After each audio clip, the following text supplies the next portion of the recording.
Hello Pilipinas, magandang hapon sa inyo lahat. This is Mike Padua at narito tayo. Magbibigay sa inyo ng pinaka-latest update. Nandito tayo na yun sa Naga City upang bigay sa inyo ang latest information sa namuong low pressure area na ginawa na po ng Pag-asa at Japan Meteorological Agency bilang Bagyong Hener. Isa po siyang mahinang tropical depression. Bagamat ang Joint Typhoon Warning Center, yung kanilang analysis ay isa pa lamang siyang low pressure area na nasa 30 kph ang hangin. Medyo sabog na ang kanyang sirkulasyon. Papakita namin sa inyo yan, may alamang. Subalit ito po ay magbibigay ng mga malalakas na ulan, 50 to more than 100 millimeters sa may bahagi po ng Cagayan Valley at ibang portions po ng Hilaga at gitnang Luzon mamayang gabi, overnight hanggang early tomorrow morning, pagkatawid niya ng Northern Luzon. So saglit lang ito, mabilis yung kanyang pagtatawid. At ito po ay itong update na ito na yung Lunes pa ng hapon, September 16, 2024, Tagalog version. Pinaglilingkod po ito ng Typhoon 2000 at ng Naga College Foundation. At bago tayo magsimula, gusto kong pasalamatan ang ating partners, ang Aboitiz Power, Bank of the Philippine Islands Sustainable with You. Yung interested, click lang po ang link dito. Or kapag kayo po ay nanonood sa Facebook channel, meron pong link doon sa description patungo sa BPI Sustainable with You. At isa sa mga pinakamagandang hotel sa Rion Bicol at ng Naga City, ang Avenue Plaza Hotel. Ang lokal na gobyerno ng Naga City headed by ang Honorable Mayor Nelson Legacion at ang ating Honorable Congressman ng ikatlong distrito ng Camarines Sur, Congressman Gabby Bordado. At ngayon, punta na natin ang pinaka-latest. Ito yung fast animation. Kagabi, nung huli tayo nagsabi, active na LPA po ito. Bagamat ang JTWC, LPA pa rin, but ginawa na po itong depression ng Japan at ng Pag-asa. So, yan po siya. At magkita nyo na medyo may opening dito sa may taas niya. Hindi po siya nakaka-organize properly, but nagbibigay na po ito ng mga ulan sa Hilagang Luzon. At yung habagat ay nakakoncentrated po dito sa may area po ng Mimaropa at Western Visayas kasama po ang Negros Island region. And pati na rin ang Zamboanga Peninsula ay hagi po ng habagat. Ito naman pong bagyo dito sa labas, si Pulasa. Pulasan po yan. Hirap i-pronounce ito. Okay, Pulasan. Pulasan ay LPA pa rin sa JTWC but may formation alert na but anytime baka maging ganap na bagyo po ito. Sa Japan, tropical storm na po siya at halos hindi po siya kumikilos dito. Mabagal na gumagalaw pa norte. At nandito naman po yung isa, si Hener, na inasahan po ito magtatawid ng Hilagang Luzon pa ganito. Okay?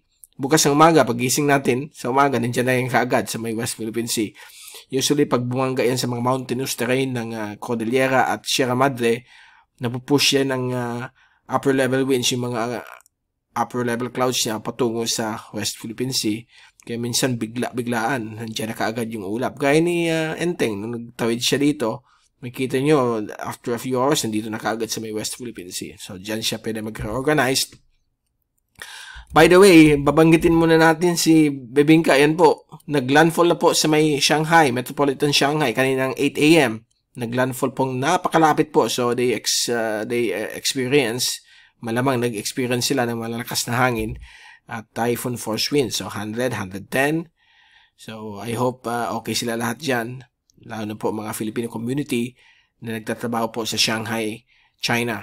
So, medyo malakas ito kasi pag midget and storm, compact, mas talagang compact rin yung malalakas na hangin. At so tingnan natin na yon ang zoom in satellite animation mula sa cyclonicwx.com. So yan po, kitang-kita po dito ang low level circulation. Diyan po natin pinipinpoint ang kanyang center. So slowly nabumove po siya westward patungo sa Northern Luzon at napapansin niyo kulang ang ulap niya dito. Bakit po? Kasi po, meron po tinatawag nating upper level winds o yung wind shear. Yan po. Mula sa 15 to 30 knots or 30 to 55 kph yung hangin sa 50,000 feet. So may taas po yan ng bagyo. Kaya yung lahat ng ulap ay napapunta po dito sa may area po ng Luzon. Pag ganyan. Okay? So, wala masyado dito sa may taas kasi malakas po ang wind shear dito. Strong. 55 to 65 kph yung hangin, around 20 to 50,000 feet. Kaya na padpad po o na-push yung kanyang kaulapan dito sa may Luzon area. So, mamayang gabi baka mag-reorganize na naman po yan. At nakikita po ninyo dito, yan po, may mga nag-form na naman po ng mga thunderstorms. Itong area na ito, papunta dito sa may Northern Luzon. So, may mga malalakas na thunderstorms po yan mamayang gabi. So, mag-ingat po kayong lahat dyan, mga flood-prone areas ng Hilagang Luzon, sa Cagayan Valley, CAR, Benguet, Baguio, Ilocos Region. Mabuti na yung handa tayo kasi hindi natin alam yung kapal ng ulan yan. Gaya dito sa Naga, dumaan si Enteng, kabi yung ulan. Kahit na sinabi na 200 mm lang, umabot ng 300. So ito, pwede umabot din ng 200 mm kung hindi po bumilis itong system. Although ang forecast, bibilis po siya pag ganito. Bukas ng umaga, nandito na siya. Okay, nandiyan na yung system na yan. So, overnight lang po itong mga ulan na ito. Now, yung habagat, punta natin ito, okay? Yan, ito naman didiscuss natin yung habagat. Anong epekto nito? Ito pong habagat patuloy na nakaka-apekto sa kanluran Mindanao, sa may Zamboanga Peninsula. Gayon din po sa may Negros Island Region, Guimaras, Western Visayas, itong area ng Western Panay. Lalong-lalo na rin sa may area ng Palawan at Calaman Group.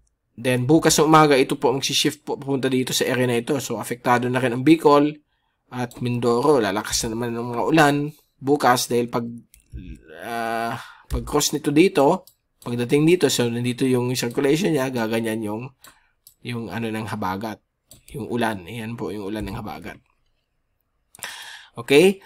So, abangan natin. Mamaya papakita natin yung rain forecast kung ano maging ulan.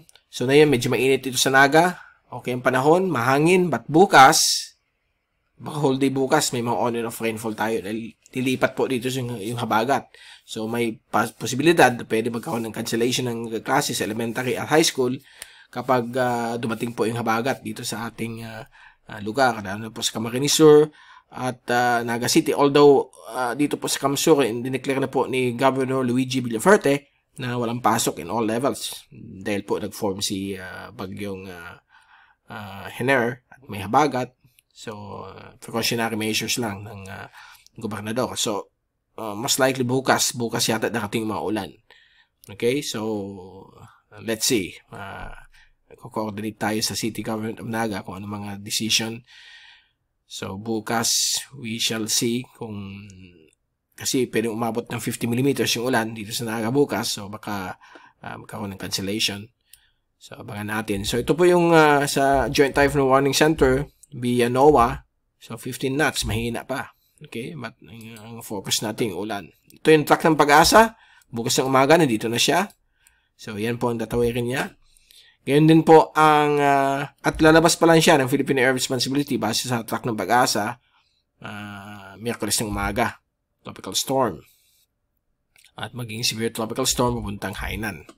Although some forecast models mukhang lang siya, tropical storm. Ito po yung wind signal ng Pag-asa.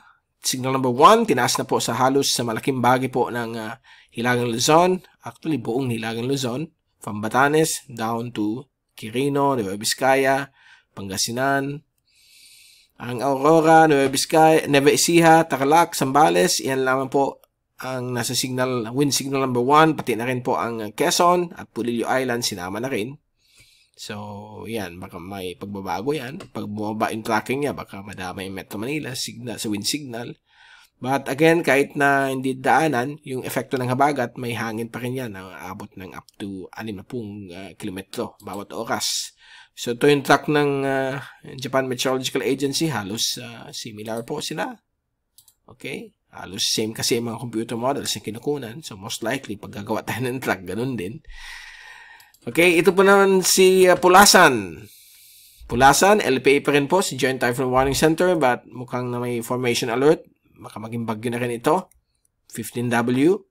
Yung si Hener, pag lumabas po sa West Philippine Sea, magiging 16W. So, for the next 24 hours, ay papalapit po siya ng Philippine Air Responsibility. Ito yung power line. So, papasok na naman siya. Similar po sa ginawa ni Bebengka. Parang kambal yata ito ni Bibingka, although mahina siya. So, posibleng pumasok ng PAR bukas po ng hapon o gabi. And then, mag-exit po siya Miyerkules ng umaga. So, 12 hours lang po siya within the Philippine Area of Responsibility. Si Pulasan. Ang magiging local name, Helen. Okay? So, yan po ang letter H ng pangalan ng mga Filipino names mula sa Pag-asa. Ito po yung tracking wind forecast at pressure forecast mula sa European model. Although may latest mamaya, alos pareho din naman yan. Yan po. Tingnan niyo pag landfall dito sa may Isabela, bigla magre-reform po siya dito sa yun, nandun na siya. Kasi may effect yung terrain.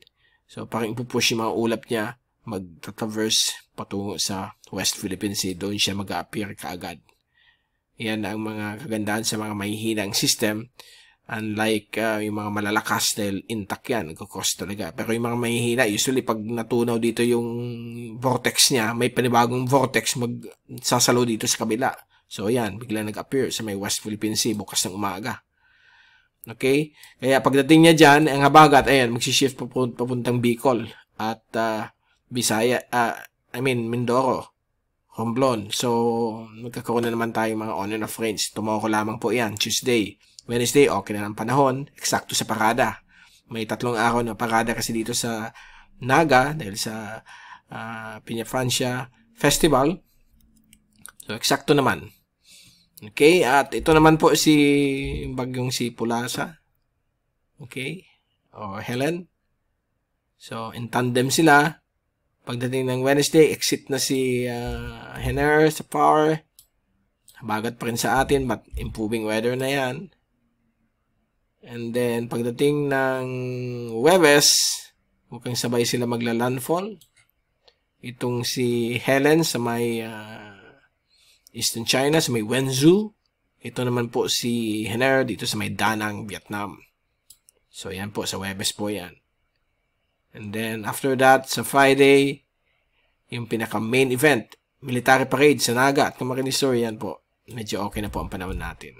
Lalo na po sa fluvial precipitation. But may mga chances pa rin mga thunderstorms sa hapon o gabi. Hindi mawawala yan. Okay. Main fiesta, Sunday, September 22. Kaarawan din ng aking mahal na ina. Okay. Aking mother. Eksakto. Fiesta. Okay po ang panahon. So, pwede pa yun magbago, okay? Kasi 5 days to go. Every 24 hours, magbabago po ang mga forecast models. So, yan po ang pinapakita ng mga ensembles. Ito si Helen. Ito si Hener. Buti nga, malapit lang kasi kung malayo yan, baka maging malakas na bagyo. Pag malapit, usually, naapektuhan yan sa terrain ng Luzon. So, hanggang TD lang talaga siya. Ang problema lang yung ulan. Meron pa nga dito, but konti lang ang mga ensemble points o plots. Hindi pa yan sure.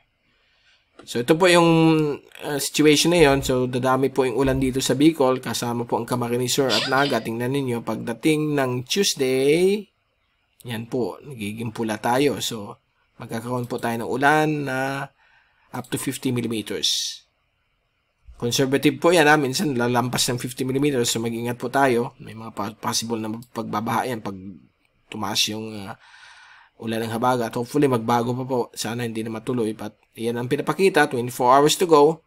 Grabe po dito sa may Western Visayas, sa may Western Panay at sa area po ng Boracay, talagang malalakas po ang ulan. Bukas po yan, 24-hour rainfall, more than 100 millimeters. Pati dito sa Mindoro at Palawan at Negros Island region. At yun, ito naman po yung mga ulan dala ng bagyong Hener. Makikita nyo dito na may mga ilan areas na more than 100 millimeters.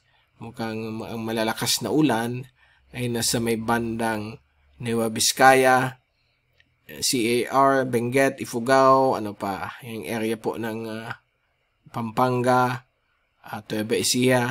Although madali lang po yan, after 12 to 24 hours, mawala na po yung mga ulan dyan. Yan, dito sa Baguio, mayroon pa rin pagdating ng Wednesday. At tingnan natin pag Wednesday, unti-unti po pawala na yung ulan sa Bicol. Dito na lang po sa kanluran bahagi ng Kabikulan, from Ragay, Del Gallego, Pasacao, Balatan, down to the western section sa Balbayan, Sorsogon. Pero dito sa may area po ng Mindoro, Western Panay, meron pa rin po. At Calamian Group, coastal waters ng Western Palawan. At dito rin po sa may Bataan, Zambales, may mga occasional monsoon rains pa rin sa Miyerkules. And then, pagdating ng Huwebes, aakyat po yan. Metro Manila, meron din po mga up to 30 millimeters na ulan sa Miyerkules. Actually, bukas, hindi masyado ang ulan. Base sa forecast, kasi trusted po itong European model. So, sa Huwebes, ayan na po, aakyat na siya. Nasa may Zambales, Bataan area, may ulan pa rin sa Baguio. Biyernes, tingnan niyo, Huwebes at Biyernes, okay na po ang panahon sa Kabikulan. Kaya mainit ang pakada niyan. Although mahangin dahil sa bagat. Kita niyo yan. At yan. Biyernes, dito na lang po sa coastal areas ng Ilocos Region at Zambales ang mga pabugso-bugsong ulan. Pero medyo bawas na po siya. At sa Sabado, nandito na lang po sa may Batanes and Babuyan Cubaba Islands ang habagat. Nasa 20 to 30 millimeters ang ulan. Kasama din ang coastal waters ng Ilocos provinces. Bicol region, okay na po. Improving weather conditions na po tayo ngayong darating pong weekend. Okay, so baka may pagbabago. Bukas, pagbalik natin, tingnan natin kung same pa rin. Sana hindi na magbago. O bumilis pa ang pagwala ng mga ulan nito. Delikado po ito sa mga low-lying areas. Mga kababayan natin, mag-ingat po sa mga landslides at flash floods.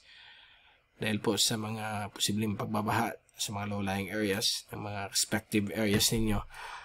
Wala akong masasabi dito sa wave heights. Talagang malalaki pong alon. 2 to more than 3 meters. All the way po yan sa iba't ibang bahagi po ng ating kapuluan. Maging mas malakas po dito sa may West Philippine Sea. Kasama po ang Calayan Island Group. Panatag Shoal. 2 to 3.5 meters. So, delikado po sa mga mangingisda. Huwag mo nang mag-fishing. Huwag mo nang pumalaot. Huwag mo nang mangisda. Dahil po magiging maalon tayo dahil sa bagat.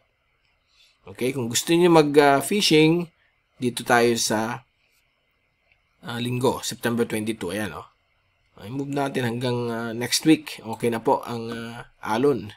Kalmado po dito sa may inland waters ng ating bansa. Dito, slight waves.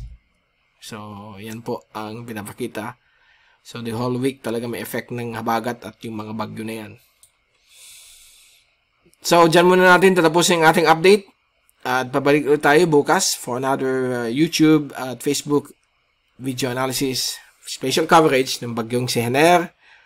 At I hope na hindi masyado yung mga ulan. But again, mag-prepare tayo sa posibleng mga malalakas na ulan, lalo na po sa gitnang Luzon at Hilagang Luzon. Bicol din po bukas dito sa Camarines Sur, Naga, may mga ulan po tayo Martes.